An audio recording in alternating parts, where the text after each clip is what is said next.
Tonight we're gonna party like it's Stream Streak 199. 199. Hello, welcome to the Wargamer. I'm your host Rob. Welcome to Stream Streak Day 199. I'm joined by the immutably gorgeous and transiently, I don't know what word was going to follow that, but it's Owen. It's Owen Jackson. Hey, bud, how are you? I'm all right, man. Yeah. We were just having a nice little sing-song there, weren't we? That was fun. Yeah, I'm okay. I'm a bit tired, so I was just saying I don't think I'm on top form today, but yeah, I'm looking forward to talking about the tournament results, seeing what's winning on the table. So yeah, cool. How are you? You good? I'm great. Great, as you know, I've been doing a bit of DIY, and then yeah, I've been DIYing it all up, loving that. I've also meal prepped this week, mainly because everyone in the Twitch chat has been a bunch of bastards and keep talking about my peanut butter and jam sandwiches. So got the slow cooker out, meal prepped. I've got myself some veggie meals for the week. Very excited about that.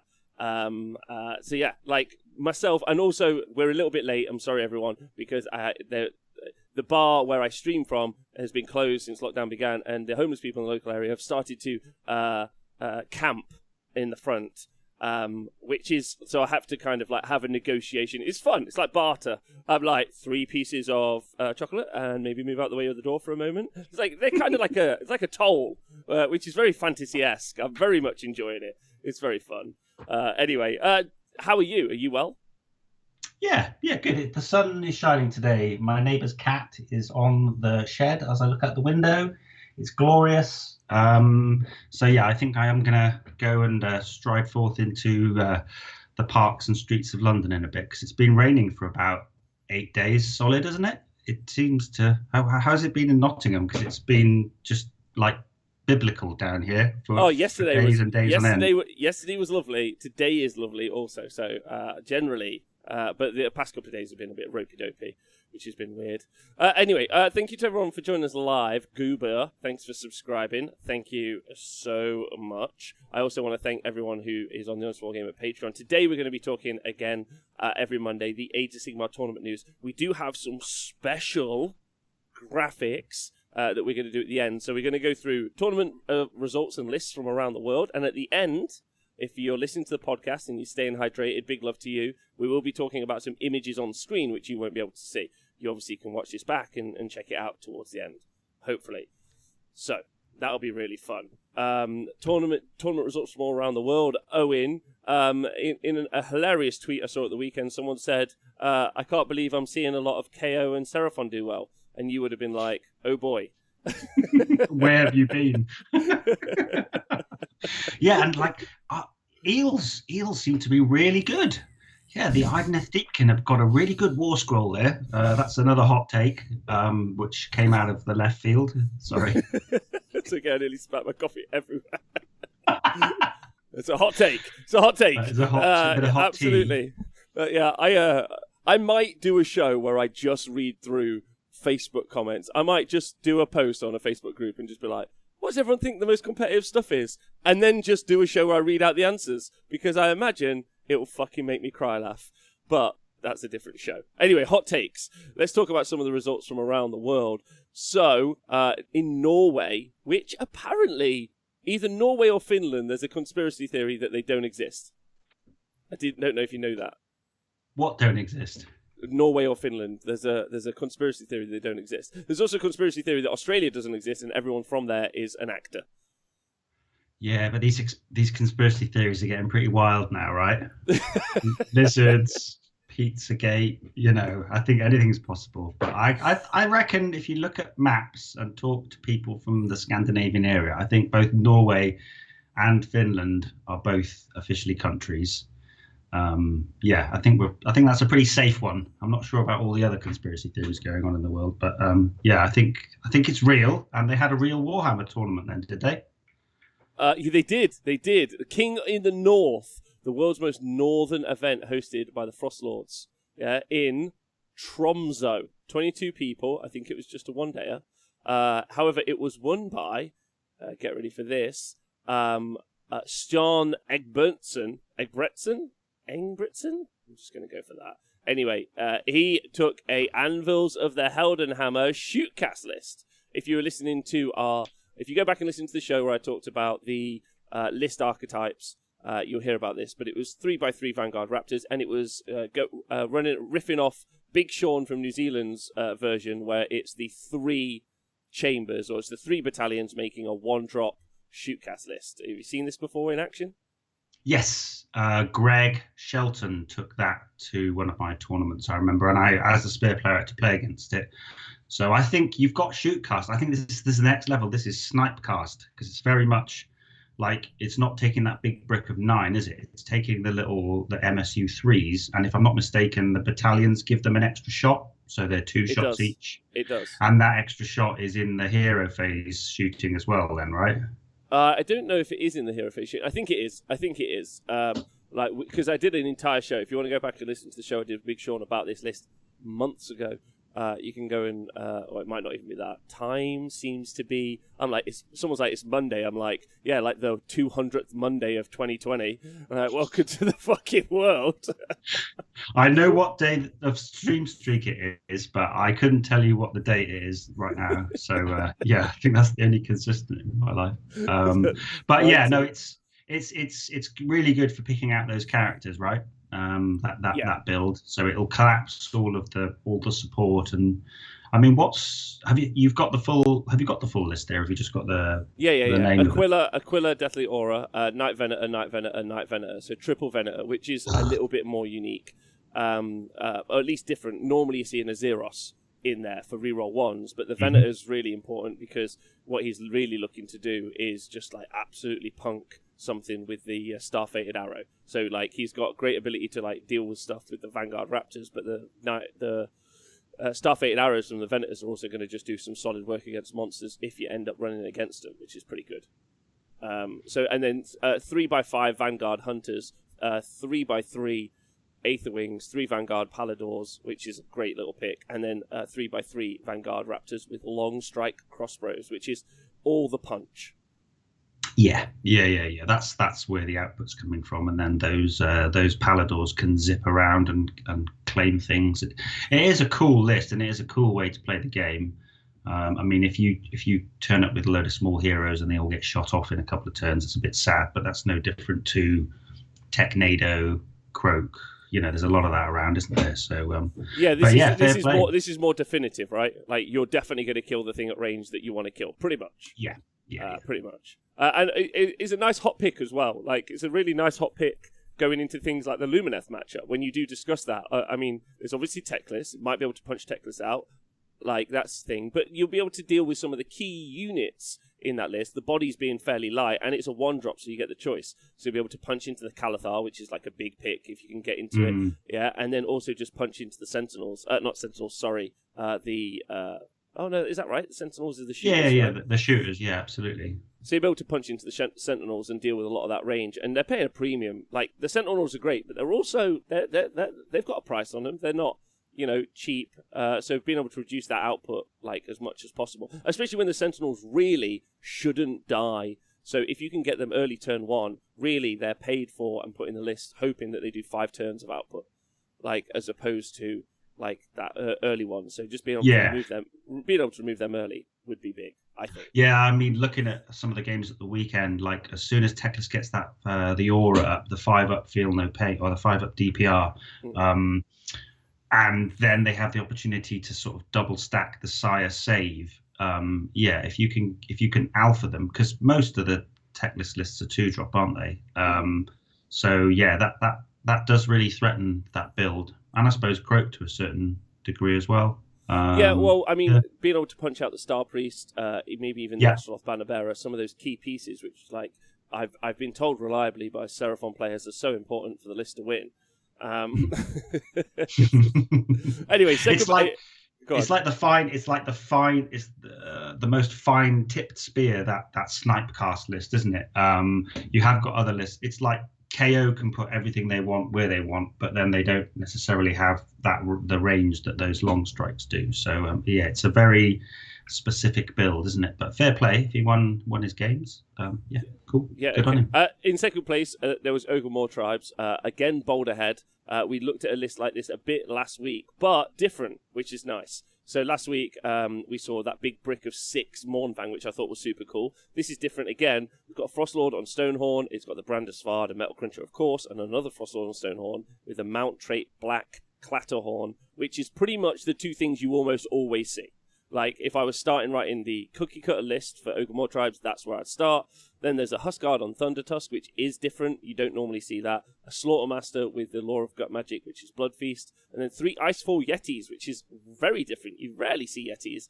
Wow. 12 Ogre Gluttons, 6 Ogre Gluttons, and obviously he's got the Morpot in there as well. So generally, some of those things, especially that big brick of Gluttons, is unique. But you can see they... like that other threat, very much like that big brick of 6 Mournfang, there's that third threat in the list, right? Yes, yeah. Because I think they now that Ethereal Amulet's gone, those Stonehorns do kill a lot, but they can actually die now. So it's quite nice to just not be all in just on those monster trucks and have a pack of lads as well to as another threat, as you say. Yeah, cool. And then in third place, it's pretty. I would say that's nicely different. I think this is fun. And then in third place is a Fire Slayers list. Don't tell me what's in it. It's in Herb Dart. It's got a Magmadroth. It's got a Rune Smiter Battlesmith, which does not have the Norsidian icon, which is very interesting. It's got the artifact, the Grimwrath Berserker with the artifact, the Tyrant Slayer. So there's no Norsidian icon in this list. It is a Lords of the Lodge battalion as well, but it's 2 times 20 Hearthguard Berserkers and 5 Hearthguard Berserkers, but then some cheeky gun haulers in the list, which is nice. Cheeky gun haulers. Now, I've actually heard that internationally, Ironclads are sold out. Like, they are unbuyable. You can't buy an Ironclad to save your life. I've heard. Wow. So if anyone around the world knows where an Ironclad is available for purchase, I'd like to try and do some community liaising across boundaries and borders, but pretty tough. But maybe you're seeing a lot of people playing with their Fire Slayers because they just can't play with their KO because they can't have a. Yeah, I mean they're also good. I still don't think the Ironclad's going to be more expensive than a Gargant, though, right? We haven't done that news yet. Sorry. But that's okay. But seeing as that's so, great work on that list as well. So that is, and in 4th place was Legion of Sacrament. 5th place was Skaven Tide. But it was a 22 people event, so we don't have to go deep dive into it. But awesome. Really nice. Also hearing that that's happening at the most northern fringe of the world. Obviously, very exciting over the next 2 decades as. The climate change affects us all. We'll all start moving further and further north. So that might become the epicenter of Warhammer. So well done to those guys. Let's just jump into the news really quick. Twitch chat and Owen, let's mix it up. Let's just keep it fresh. We found out the price. Gargants are going to go on pre-order this weekend. The Sons of Behemoth Battletome. I honestly don't care about the rules section at this point because it's a destruction Battletome. I imagine they're going to be terrible, but very excited about the front end. Want to read the narrative. How do you feel about it? I have to admit, cards on the table. I'm not a huge fan of the aesthetic. I think it's cool, and I like the idea of the sort of bringing one into your army. But I don't like sort of mindless violence, and it seems a bit like mindless violence sort of thing. So and also I think I'm with Haywo. I think that the Ale Guzzler Gargant is one of the worst sculpts that GW do. It's almost like it's reaching forward, trying to tell the sculpt to stop what it's doing. It's like, no, you're making me ugly. But yeah, I think 100 and what's the price that's being banded around? It's definitely £120 UK retail. So that's UK. So a lot of the guys in the chat are trying to work out what that might be in Oz. Apparently also just keeping up with some of that. Yep, apparently there's been no Ironclads in America for over 6 months. They are just leaving money at the table. And then Iron Gutsman says taking bets on Gargant's price in Australia being $350, per Gargant. Wow. Don't forget they also, not only is their exchange rate nuts, but Games Workshop charges a premium on top of the premium to purchase something in Australia. So if you do have any friends in Australia who you would like to help send some presents to for Christmas, in brackets, feel free. We should do that as a community. Just fucking completely, just fucking crowdfund that way. Yeah, just be like, don't worry. Everyone in the UK, just like, don't worry, bros. We fucking got you. Yeah, wherever you are. Then again, they've got like lovely weather and loads of space. So maybe they should be kicked in the balls on Warhammer pricing. I don't know, because it's lovely over there, isn't it? Interesting thing about West, I was talking to a good friend of mine last night, Diffie, who's based in Victoria. He was telling me, we were just having a catch up, and he was telling me what's going on over there. Perth and Western Australia are completely like a locked state. So inside Perth and Western Australia, you're good. You can just roam around, Mad Max it, whatever which is basically what they do. Yeah, but you can't leave, and no one can come in. Which is just wild. Yeah. But like, it's massive. It's huge. Like, it's huge. It's like a full place. I think they have at least one bar. Anyway, 120 quid seems a lot, is what I'm going to say. Yeah. I mean, they often qualify that price by saying about the research and development and the design and everything. So they're going to have amazing rules, aren't they, Rob? If you're paying that premium. Yeah. Sorry. Yeah. Listen, Aussie bros, I love you tons, and I'm super sorry about that. A load of people got thoughts about this in the chat. It's cheaper to go to the UK and build the shit and take it home, says Moon Tyrannid. T-Man Cash's Gargant is going to be $200 plus Canadian, $40 more than the Command Edition for 40k starter. So you could start 40k or buy one Gargant. Now, I know Nathan would say, and will say later on, buy one Gargant. I mean, obviously, he's like, why do you want bullets? What a ridiculous game. When you can eat things and put them in your pants, right? Exactly. And a Castellan is $280 Australian, and that's £100. So by my calculation, we're fucked. So stop hammer time 30, which is a bit tough. Okay, anyway. So yeah, tough times. But like, I'm very excited about the narrative. And most importantly, Owen, importantly, and again, I don't want to derail this chat, I'm very excited about the being able to buy the book on my iPad, which will be very rare, because in 6 months' time, 8 months' time, we won't be able to do that for Age of Sigmar either. How do you feel about that? The fact that do you pick up your books digitally, or do you buy the paper books? I like the thing, to be honest with you. So I've got my like little library of books behind me. But I do think that, going to a tournament and having it all on your iPad is probably the way forward. Do you think that the way in which they're managing the 40k sort of releases is a sign of what's to come for Age of Sigmar then? Yeah, I couldn't think more that that's their plan, like to bring it in line. So I assume. And again, you can always buy the paper books, but currently it's that you have to buy the paper book to get the digital book. Whereas, that really fucks people over. Like Dayton, who was on the show yesterday, he lives like up a mountain, not in a cave, in like a log cabin he built himself with like love and power. And just unbelievable. Like just the strength of 1,000 bears. And in there, like, so it takes a long time for the book to get to his local gaming store. Right. Which again is stuff we don't really tend to think about generally. We expect them all to, I mean, we're in the UK, so we're super lucky. I mean, I'm literally like, it comes from China, doesn't it? The books. Anyway. Yeah. I think my view on the digital download might be slightly tainted by the Sylvaneth book, because they had that glitch where they released it super early, and it was just so incredibly disappointing that I was like, well, if this is the future, I'm out. Give me my books. Yeah. Fair point. Absolutely. And we all own a printer anyway. An intern Matt, great seeing you. Managing is a strong word for what they're doing with 40k at the minute. That's also, agreed. Anyway, let's move on, shall we?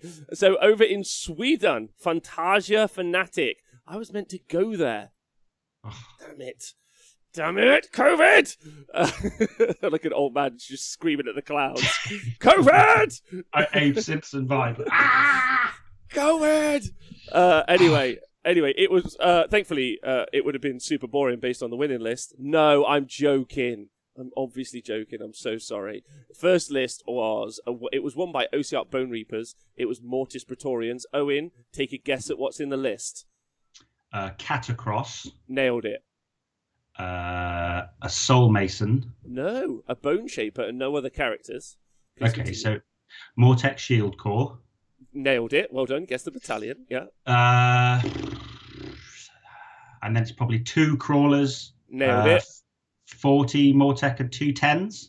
40, 20, and a 10. That's pretty fucking impressive. That's pretty impressive. Can we all give Owen...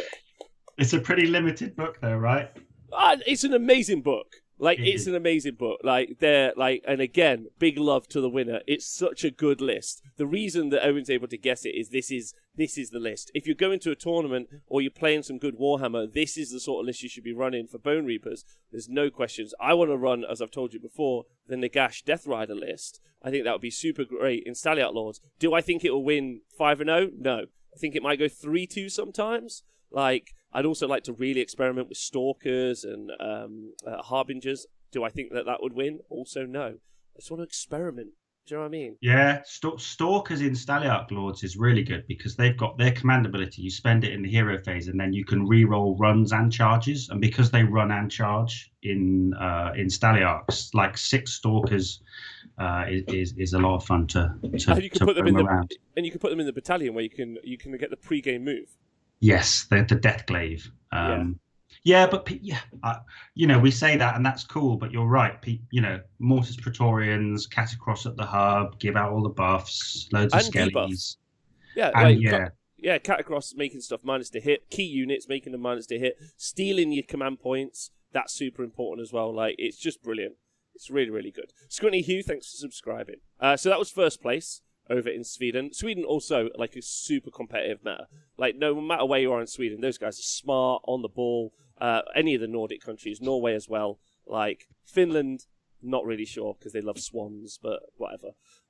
Anyway, in second place, there's the Fangs of Sotek. So it's Croak. Second on with Skink Chief, who's definitely making a big impact in lists recently. Skink Star Priest, Skink Priest, and a Pterodon Chief. Which is, again, pretty nice and unique. 30 skinks, so not even a block of 40. Can you take 30 skinks? You can? Yeah, you can. Yeah. 2 10s, 1 salamander. No, 3 salamanders. He's written it the right way. So it's just 3 salamanders, not 12 salamanders, which is actually really 3 with skinks. And then 9 Pterodon Riders, and then Vortex and Geminids. So pretty standard, but the swing things there are the Pterodons. And that's Stegodon with Skink Chief is making an appearance in a lot of lists at the minute. Yeah. Did you say that's in Fangs of Sotek? Yes, sir. Yeah. So has it got the cloak of feathers? He's got no. It doesn't say the Pterodon Chief has got the serpent. God dang it! There's also an Ashloth Banner Bearer in there as well. I think I missed that out. It's nice to see the Pterodons, though. I mean, it does show that when we talk about Hammersheim as well, you can get an excellent list without necessarily spamming the most powerful things such as the Sallies. But yeah, those the Pterodons give them a hell of a lot of reach, right? And then with the Chief, they get +2 to the mortal wound roll. Is that right? So it's on. Is it on 2 ups then? It's on 2 ups. Yeah, it's 9. Yeah. It's 9 2-ups that will cause D3 mortal wounds apiece.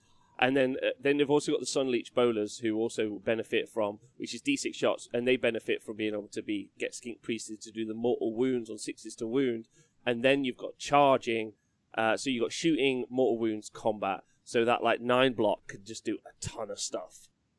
So hold on, a Seraphon list that operates competently in all phases? Never. So new. Some would say dominates most phases. But, it would be really cool to see that on the board as well. There's a Stegodon, there's 9 Pterodons, but anyway. So that's in second place. Then in third place, there was another Seraphon list, but this time it was Thunder Lizard with Croak, Engine of the Gods, a Skink Oracle on Troglodon, Skink Priest, Skink Starseer, 4 times 10 Skinks, 1 Salamander, not 3, and then 2 Bastillodons in the Thunderquake Temple Host. So a completely different build, apart from obviously still having Croak in there, taking out the third place. Yeah, Thunder Lizard double Bastillodon is is really, really good. I mean, if you get double turned by that, it's curtains really, because it's what's that 1836? That's 72 shots with 2 damage each. Yep, and if you play against demons, you're having a great time. Whoa, yeah, that's. Yeah, and it just goes to show you the strength of that book. We've not even cookie cutted. There were some key elements in those books, but we've not even cookie cutted like the top version of those lists, and they're still taking it out second and third. Although they didn't win, that's important. They didn't win. However, over in France at the French Single Cup, Le Français, I'll do this all in French. In first place was... Please don't. Okay, I'm sure the viewers will agree. I'm sorry. Bonjour, viewers. In first place was Barack Ziflam. They have Entremaster and Dirigibles. I can hear it's not French. Talking of which, actually, I think the dirigible suit and the Fate Master dude are finally available to buy outside of Ether War, which is a little note. So we might see more of them on the table now. Yeah, that's fantastic. Especially the Fate Master less so, but the dirigible suit, excellent, because I think he's a key piece for a lot of these lists. So, I mean, obviously you still can't get an Ironclad to go with the list, so... Details. Yeah, details. So, Endromaster with dirigible suit, Aether Chemist, and Aether Navigator. Obviously, as the Ironclad in the Iron Sky command, which you see very often. However, it's a little bit different, which is quite nice. So, you've got 10 Arcanauts, but then you've got 6 Endrin Riggers and a Gun Hauler, 6 Endrin Riggers and a Gun Hauler, and then 6 more Endrin Riggers. So, 18 Endrin Riggers in total, which is pretty wild. And that is unique. Normally, you see more bodies in the Arcanauts. You tend to generally see some frigates. The double gun hauler and 6 Endrin Riggers is super different, and that's really nice. There's also Spell in a Bottle, of course, and Warp Lightning Vortex, just to really mix it up, just to roll some dice and change things around. And is that Zilfin, did you say? Yeah, Zilfin, yes. Yeah. So yeah. It's so good just to know that you can do a really, really powerful thing to your opponent. And it just messes with their deployment so much. So that one, yeah, that came first in that came tournament. First. That was Andrea Filhol. I hope I said that right, and I'm sorry if not. In second place was Lod, or his name is either Lod or Cataclysm Lod. I don't imagine either of those true. Anyway, in second place he had Mortis Praetorians list, Catacross, Soul Mason, 5 Death Riders, 10 Mortec, 40 Mortec Guard, a Harvester, just to mix stuff up, and 3 Crawlers. So no battalion in that situation, but like that 40 is staying around a little bit longer thanks to the Harvester, right? Yeah, I mean, I think 40 with a Harvester with 40 is overkill. I think a 40 can survive a lot of stuff on its own. 20 in the Harvester is quite nice. What were his heroes again? Sorry, did he have Soul the big Mason K-Man? and Catacross? That's it. Yeah. Okay. Yeah, so he's got enough to feed the 3 Crawlers. I think two Crawlers and then some infantry and stuff. I like that more. 3's really good in singles and in teams. It's just you're just making your opponent roll saves, and it's yeah. It's not the smartest play, but it's definitely happening. Yeah. No. You're just lobbing some rocks, and your opponent's got to deal with it, which is very French. You know, as an English fellow, surely we're very aware of the French fellas throwing rocks at us. We throw rocks at them. We've been doing it for generations. Not so much anymore. But eventually, post Brexit, can't wait to build our man the wall. Owen, start throwing some rocks across the channel. The sling. I don't know how I'll do it. I don't have anything to add. Sorry, Rob. You just carry on with your international relations. That's fine. Yeah. I like the anyway. And then in third place is Le Sorofo, Thunder Lizard, Le Croquet, Le Skink Stasia, Astrolot Banabera, Skink Priest, a new edition, Celestant Prime, and then I know, wait. And then triple Bastillodon, 2 lots of 10 skinks. So very light on the skinks, which is very different to what you normally see, and 5 Saurus Guard. And then Geminids, of course. Wow, look at this. Ravanax Gnashing Jaws definitely had 40 spare points. And was like, what could I take? He's just that's a bit of a self-nerf there, isn't it? It's like, I'll just chuck it in. I don't need a triumph. Look But how it's bound as well. It's bound, which is interesting. well, maybe that's his screens. Yeah. Because he's got no screens really other than the skinks, and he's not summoning, is he? Because he's Thunder Lizard, so he's just gonna go. Here's my wall, and here's my. Hold on, that's another 30. That's another 18 shots going. Oh god, yeah, 3 of them going twice. Three Bastillodons going twice is fun. Yeah. Oh, I think there's a brilliant comment in the chat there. Croak, Monsieur. That's.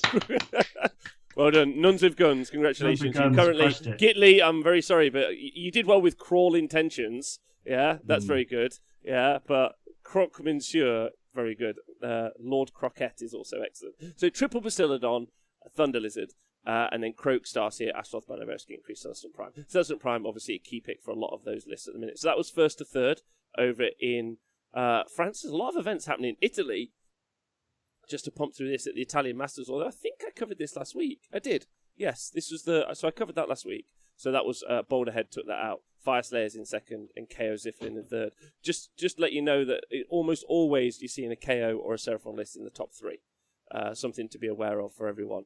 Over again in Sweden, or maybe Switzerland, was a third place. Was a first place. Sorry, Zinch list. You had, it was a change host, of course, with 2x6 flamers, 1 exalted flamer, 2x10 pinks, changeling, changecaster, and Law of the Change. The changeling being a pretty different pick. You don't generally see the changeling in that list. Everything else, you definitely see.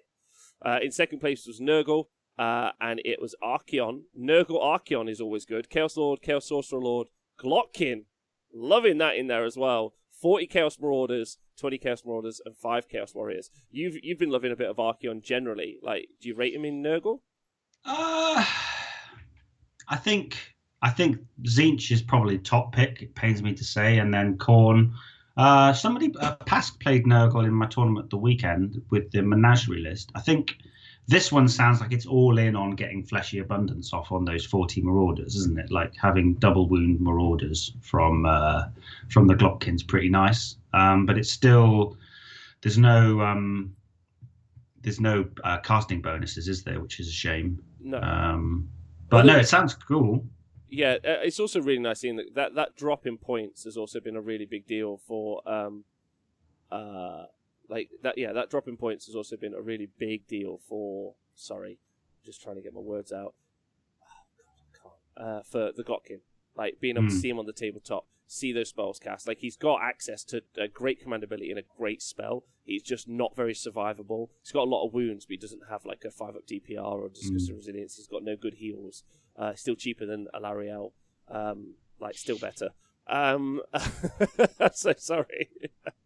But it's a great list, right? In Magnificent Wanderers, and you can do so much with it. Chaos Sorcerer Lord, Chaos Sorcerer Lord can reroll saves if you want to on those Marauders. You can make them 2 wounds each. You could make them do Blades of Putrefaction. If you get that off, you can make those Marauders go through basically an army if you got it off.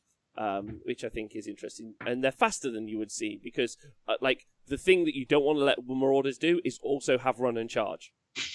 Yeah, just when a minimum 8-inch charge is not enough, they get the run and charge too. Yeah, it is wicked. Yeah, and that'll catch people down because it's still you look at a Nurgle arm and you think they're going to be sort of like slowly kind of like it's like those zombie films where they mix it up and the zombies aren't like they're just like rapid zombies. Well, these are like, it doesn't seem narratively correct that they would be so motivated, but maybe when the Nurgle juice gets inside you, then it's like Red Bull or something. It just kind of So if you guys don't mind me being a tad crass, maybe skip forward a few seconds on whichever device you're listening to if you don't want to hear it.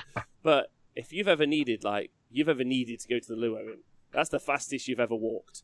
At least. Wow, yeah. That's a very different energy that you get. So what you're saying is that when the Nurgle juice gets inside you, the reason why they move so fast is because they're just trying to find somewhere to urinate it out again. I wasn't Solid. thinking front end, but either way, they're trying to get it out. Is the point? All ends, Rob. All ends. Total extrication.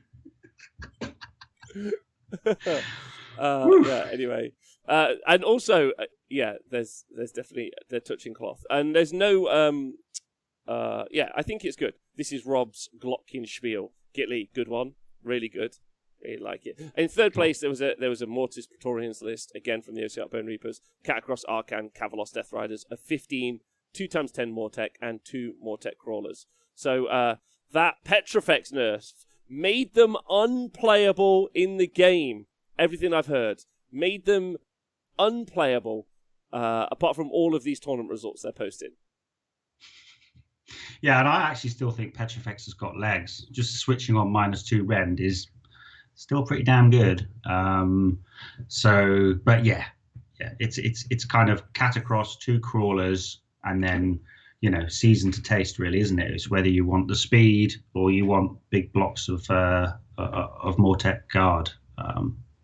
It's just another way of getting +1 to save. But bringing in Catacross, like you've pointed out, denying the CP and just board wide -1 to hit, which you can double up with the Bone Tide Nexus. Catacross is worth it for the 5 RDP and the debuffs and the control, like for his abilities alone. So yeah, who knew? It's still good, right? Agreed. Right, so we're now going to talk about Hammer Time 4, which is Owen's TTS event that he ran at the weekend. Sorry, Hammer Time 3, Hammer Time 4 coming soon. Hammer Time 3, well, we're going to try something new on the show as we do it, because I've got some info and sheets to show you, which was some of the stuff that we were going to be using at the Super Series on the day, and you will see in the future at events. We just had a technical issue on the day, which sadly meant we couldn't use them for the first match for the Super Series, but we'll see them in the future.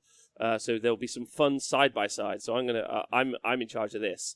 Owen, do you want to take us through the event? How did it go? So it was a 3-dayer. But the important part was there was almost no Seraphon at the event, right? 3-dayer? 3-game, 1-dayer, sorry. Oh my God, if it was 3 days, Rob, we would not be talking right now. I would be dead in my bed trying to recover. It was there was a lack of Seraphon.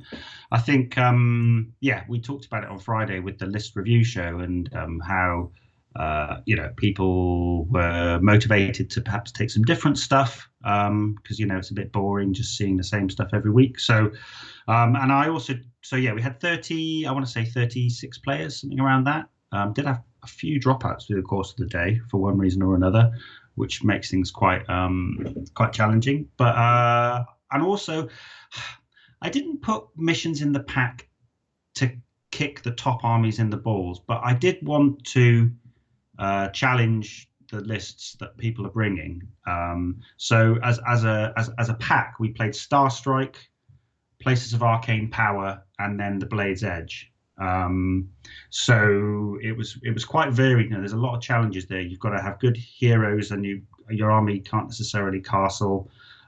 You've got to be able to be reactive with Starstrike, and then the Blade's Edge is just a great mission, especially as a last game, I think, because it's a real thinking game, that one, in terms of giving away or taking the priority. So that was the pack. We played, and there were some surprising results. I'm not sure how you want to go through these, Rob. So in first place was Mark Brooks' Slaves to Darkness list. So I do have some details on the sheet here for you guys to see. As you can see, it was a 2-drop list, right? It was a blood. He had 1 battalion, which is the Blood Marked Warband. But most of his units were in the leader role over battle line. Yes. So he had. Do you want to just run us through what there was in the list specifically? Yeah, I mean, I did promise Mark that I wasn't just going to fanboy his list for this whole show, because it's pretty awesome, and there's so many good ideas in it. So yeah, Mark took a Slaves to Darkness list, and then the Blood-Marked Warband, which you can see in the battalions. Basically, that's, if I run you through the list top to bottom very quickly, he's running Knights of the Empty Throne, which so that was a unit of 6 Varangard. So Knights of the Empty Throne is the sub-allegiance, which you find in Wrath of the Everchosen. So he's basically dipping into 2 books here. He could have actually dipped into a third by bringing in some Khorne units or characters to. So it's pretty complex. But yeah, he's got 6 Knights of the Empty Throne Varangard. He has a unit of 3 Knights of the Empty Throne Varangard, and then he has 2 Chaos Lords on foot, a Chaos Sorcerer Lord with the Mask of Tzeentch and the spell Mask of Darkness, which is the teleport, I believe. And then 3x5 Chaos Warriors with the shields, 20 Chaos Marauders with axes and shields, a War Shrine, and then the Warband and a CP. So essentially, as you say, it's a 2-drop. The reason why he's loaded up on heroes, and it's really good to be able to see the graphics to illustrate that. But essentially, the trick with the Bloodmark Warband is that whenever a hero from the battalion, so that would be both units of Varangard because they count as heroes, or the 2 Chaos Lords, whenever they kill a model, they can choose a unit wholly within 12 and give them +1 attack till the next hero phase. And the reason why this is so cute is because the Chaos Lords have a command ability to allow a unit to pile in an attack twice, and then the Varangard can pile in an attack twice on their War Scroll once per game. So essentially, on the second activation, the ability from the Bloodmark Warband kicks off. So I did some maths, and the big unit of 6, essentially, they are doing 36 attacks with D3 damage on the first activation, and then 48 attacks on the second activation. So they can chew through, and they pile in 6 inches, so they can chew through. So it's it's that. I know that he faced off and played against a couple of Tzeentch lists which had very low armor saves. So the lack of the -1 rend on the Varangard is mitigated by the fact that he was facing some pretty poor saves. But he also chewed through all the Hammerhorley and Demigryphs on their 3-up save, -1 to wound. So I think I've just rambled at you, Rob. But yeah, that's an overview on the list. That's great. Like, it's nice also seeing, like, you rarely see those Varangard on the tabletop all making it into lists. And this Knight of the Empty Throne, I want to say a big shout out to my friend Joe Pagano, who rang me up to talk about it, which was like sweet as. And I don't know anyone, like, I hadn't seen it really being run. Maybe there were people running it. I think we might have seen Benjamin Saville running it at an event once with a block of 9, or maybe just a practice game. I think maybe when I heard about it, I rang him and we had a chat about it. But generally, it's a funky list.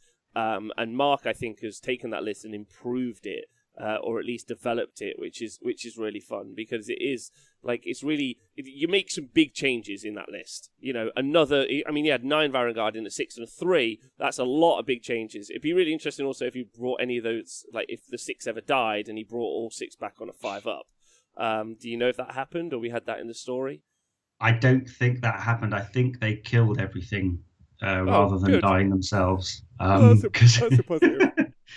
Because they the command trait Wall of Cursed Iron, that will give them a +1 to their spell ignore. So they've basically got the same spell ignore as Archaon now. So they've got a 4-up just straight up ignore, and then the Grasping Plate artifact gives them a 6-inch pile in. Now they have to be within 3 to proc it. They don't pile in from 6. But if you're going twice and you're going 6 inches each time and you're stacking up those attacks when you do, and obviously the Aura of Khorne is giving him reroll 1s to hit on themselves and +1 to wound. So they're 3s rerolling 1s, 2s to wound, -1 D3 damage, and mortal wounds on 6s. It's a scary block, right? Yeah. Okay, yeah, it's super scary. I've used it. It's terrifying. Mere Mouse, you only get 3 back. Thank you very much. He's in the chat here. So on the screen, we're going to compare it to, if you don't mind, Alexander Sluka, who came in 4th or 3rd, I think. He came in 4th, and he was one of the only. There were 4 players that went 3-0. So he came in 4th. I've seen he faced off. He beat Nighthaunt, the Archaon Nurgle army. He killed Archaon on turn 1, in fact, and then he beat the Thunder Lizard Stegodons as well. And he's playing that the Zilfin with the Vortex, the sort of classic Zilfin as it is now.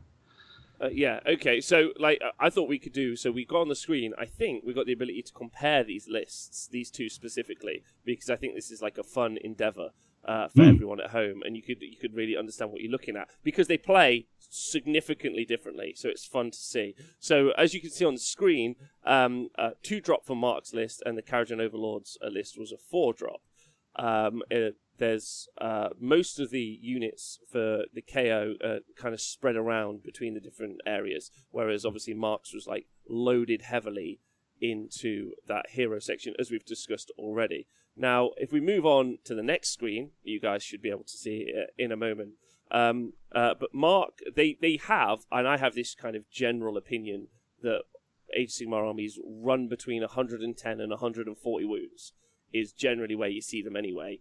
But on this next screen, you can see that there was only 48 models in Mark's army, 61 in the Karajan Overlord's army, but the wounds difference was only 10. Mark had 10 more, he had 126 wounds, and Alexander so the Karajan Overlords had 116 wounds there. So this, again, very interesting kind of like breakdown of where you see those wounds, and like, but would you say that that's what you feel the general wound counts is in lists that you see, or do you think it's higher normally? In the lists that I write, they tend to be about 100 because I'm always trying to fit Archeon in. But yeah, you're right. I think it's a funny one. Like, I would actually say that probably the median, if that's the correct term, like of all the lists that come in, I think it's actually creeping up. When you've got things like the Blight King lists putting over 200 wounds on the board. Do you not think they're at the extreme end though? Like if you think about the Seraphon list, normally they have blocks of skinks, but they generally tend to fall around that 120. Even the Hearthguard lists like end up being around there. I feel like the Blight King list is specifically. That might be an outlier. Yeah, yeah. Right I think that's the outlier. I don't know if there's anything else that pumps. Even though, like, if we look at the OCR list from lists that won today, they generally like tend to fall around that kind of 120 mark as my average. But I feel that the unique difference is bodies on the board. It changes the shape of the game, right? Definitely. And I mean, I think looking at those two stats, Mark may have 126 wounds there in his 48 models. It'd be interesting to see. I'd imagine that with all the boats and then all of the lads that in Alexander's list, I'd imagine that actually has probably a bigger footprint than Mark's. Mark's is obviously a lot of elite stuff, isn't it? You've got your Chaos Warriors on their 4-up save, you've got the Varangard on their 3-up save. And also Mark's obviously built in a lot of rerolls. You've got your Sork Lord rerolls on a unit, so you'd imagine that Mark's list would stick around a lot longer unless Alexander's keeping everything in his boats. I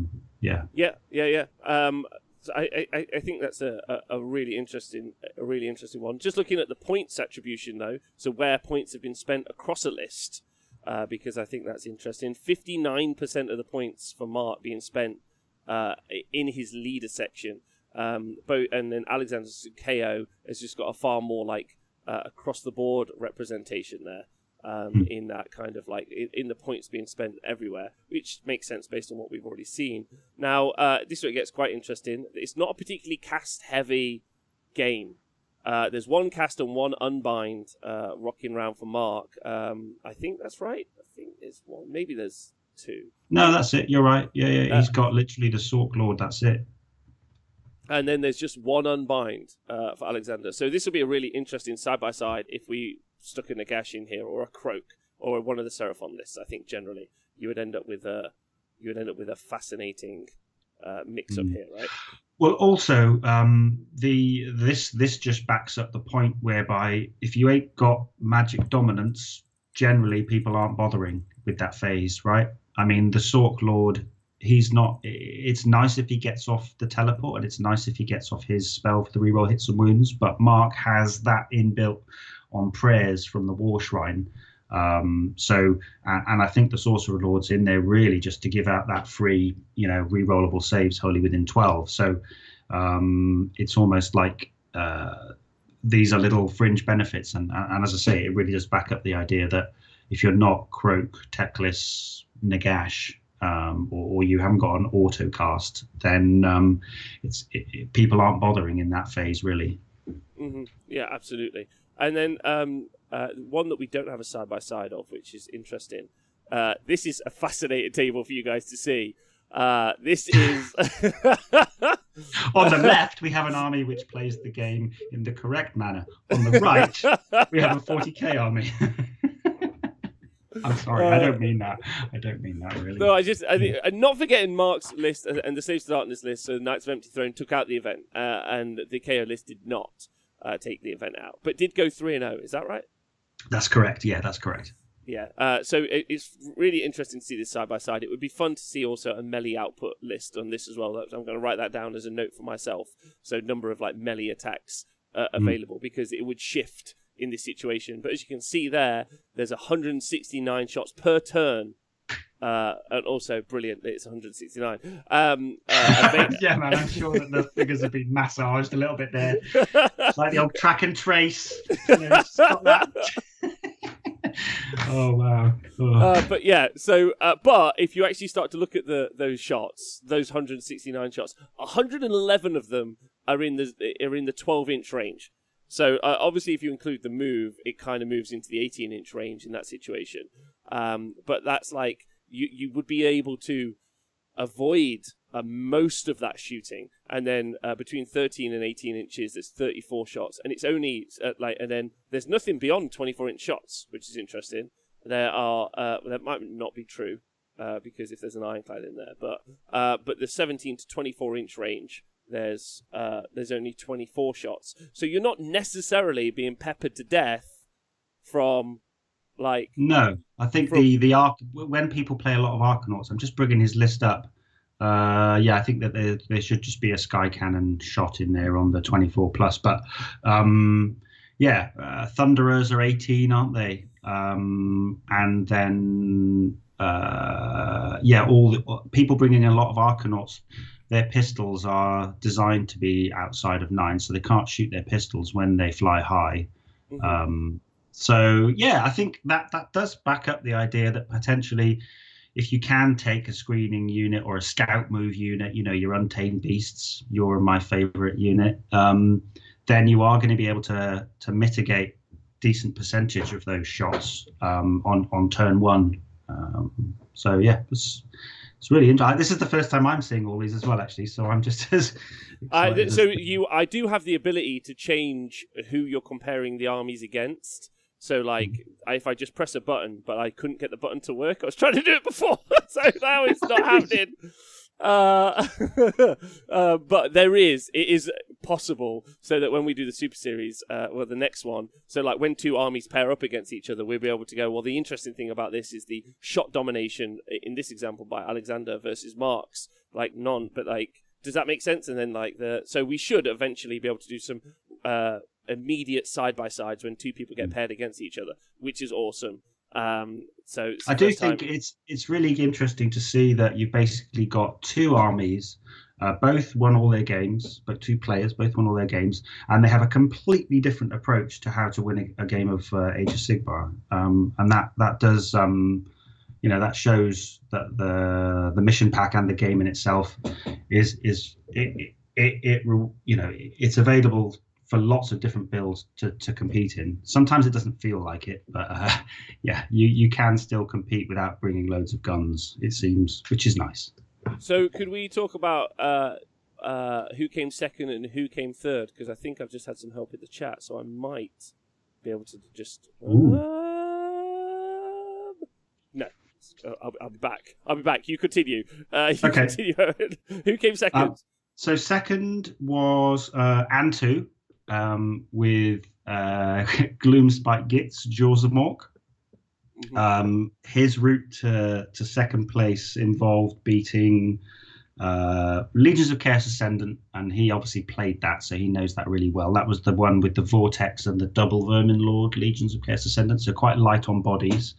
And then he faced the Stormcast list with 15 Sequitors and 15 Evocators, and some little MSU units. And then he beat the Ogres in the last game, the Blood Gullet Ogres. I think when you look at this, obviously we've got Philip came in third with his Lumineth, and obviously he's a really good player. But then Gits and Slaves to Darkness, you wouldn't necessarily expect those to be at the top. But I think in a one-day event with 3 games, I think because it's over 5 games, you might see those lists get knocked down into a 4-1 or a 3-2. But I think it just goes to show that player skill is really, that's just as much a factor as a really strong list. So, like I say, Philip, Antu, and Mark are all excellent players. So even though they're bringing in Philip's case, is bringing a list he didn't know very well for the first time, and then in Antu and Mark's case, it's Gloomspite and Slaves. I think perhaps with Mark's list there was a little bit of like the surprise factor. People had never seen it before, and maybe the same with Antu's Gits. But fair play. Taking Destruction to a 3-0 is and only missing out by a point. It's pretty damn solid. It's very, very, very solid. Very solid. And I have made bits of it work, but I've not. And also Gits doing okay is a big deal. Like Jaws of Mork, especially after they got dropped. Didn't they get a vortex dropped on them turn 1? Is that what I heard? He did, yeah, exactly. In that against that Legion, I'd forgotten that. Yeah, that Legion of Chaos Ascendant. They dropped a. I think he had it around. He might have even had it around the Loon Shrine, or it was basically enveloping his whole castle. So he managed to break out of that, and take apart all the horrors and stuff. So yeah, he did really well. And if we compared, he had 164 wounds and then 69 models in that Gloomspite Gits list, which is quite interesting. That he's really pumped up that kind of like wound factor. So taking those things, like having those extra wounds on the board, I assume helps to a degree.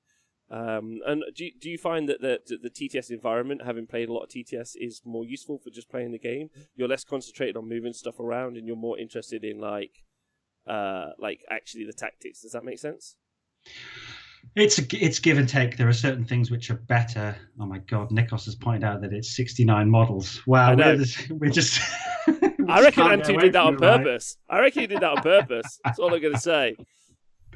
I'm not sure. I think what's really nice with that Gits, I think one of the real, you look at it and you say you've got X amount of models, but the fact that he can bring those back from the Loon Shrine, because you get your special squiggy Loon Shrine, don't you? And you can bring back half a unit. So he had a big unit of 15 bounders and another unit of 10. So just being able to potentially bring those back is a massive change, because I don't know how people don't play with armies with summoning. Like, it's such a crutch for me. But anyway, it's just that late game. I just want that late game to be good. Yeah. All right. Well, is there going to be a Hammer Time 4? What are you thinking? Yeah, I think of doing a team tournament, and everyone's super pumped about that. So also, you don't know about this. I did mention it, but we're developing further the idea of Mache Doom Wheel Death Derby. So I basically had like a massive chat yesterday with Mache, the guy who brought Skaven to the tournament, and he's developing a full rule set. So look out for, it's like a cross between Mario Kart, Age of Sigmar, and Blood Bowl at the moment. That's how I'm going to pitch it. Okay. So we're trying to work on that. It looks amazing. You're now a game dev. Congratulations. Maybe, I don't know. I need something to fill my time, and he's the same. So we're going to work on that. But yeah, it was a really interesting tournament. There were some ups and downs. There was one thing, right, Rob? This is peak. This is peak tabletop tier TTS TOing, right? You ready for this? Yeah, essentially, one player's internet was so bad that, a la The Apprentice, I phoned his opponent on WhatsApp and then basically left the phone next to my computer for 3 hours whilst he spoke to his opponent through Discord on the... Is this all while you were downstairs putting on a shiny silver suit and shouting "Hacker Man"? Is that what? That's exactly it. Yeah, but that was a really funny one. it was a funny game to listen to. So yeah, it was a challenge. So and I don't know how to necessarily port over the idea, your team tournament idea to TTS, because I think the pairings and stuff like that are really interesting. So we'll see. I'm not sure.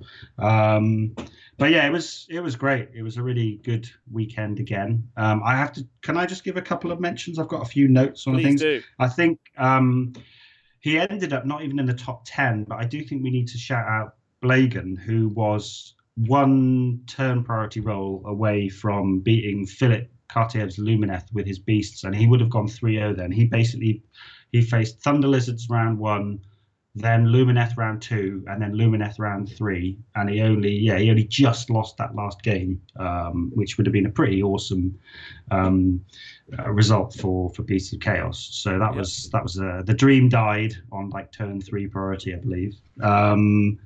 And yeah, that's it. I think I just wanted to make sure that he got a mention because it was a pretty sterling effort. But yeah, if anybody wants to sign up for the next one, I'm not sure what it is. We've got a really nice little community going in the Discord. Lots of people playing games and learning loads about the rules and stuff. So yeah. Anyway, I'm rambling, Rob. Yeah, I'll do another one, and we'll all have a lovely time.